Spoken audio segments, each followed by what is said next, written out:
আজকে বানাবো ডাল, তার জন্য ডালটা সেদ্ধ করে রেখেছি। এবার রসুন দিলাম কড়াইয়ে, পেঁয়াজ, টমেটো এগুলো দিয়ে ভালো করে লাল লাল করে ভেজে হলুদ দিয়ে দিলাম।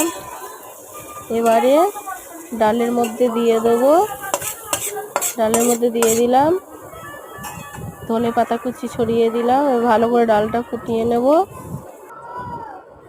এবারে পটলগুলোকে কেটে নুন হলুদ মাখিয়ে নেব। নুন দিলাম, হলুদ ভালো করে মাখিয়ে কড়াইয়ে তেল দিয়ে, তেলটা গরম হয়ে গেল, পটলগুলো ভেজে নিলাম, লাল লাল করে ভেজে নেব। এবারে পটলগুলো একটা থালার মধ্যে তুলে নিলাম, তুলে নেব।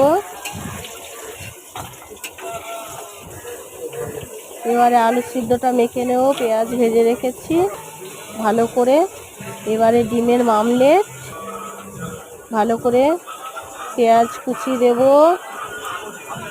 নুন দেব, দিয়ে ভালো করে ফাটিয়ে ডিমের মামলেটটা ভালো করে কড়াইয়ে তেল দিলাম। এবারে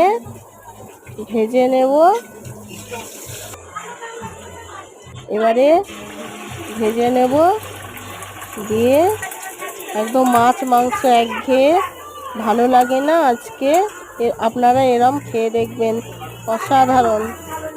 মাছ মাংস একঘেয়ে ভালো লাগে না, এই খাবারটা অসাধারণ, দারুণ। আলু সেদ্ধ, ডিমের মামলেট, পটল ভাজা, ডাল, অসাধারণ খাবার।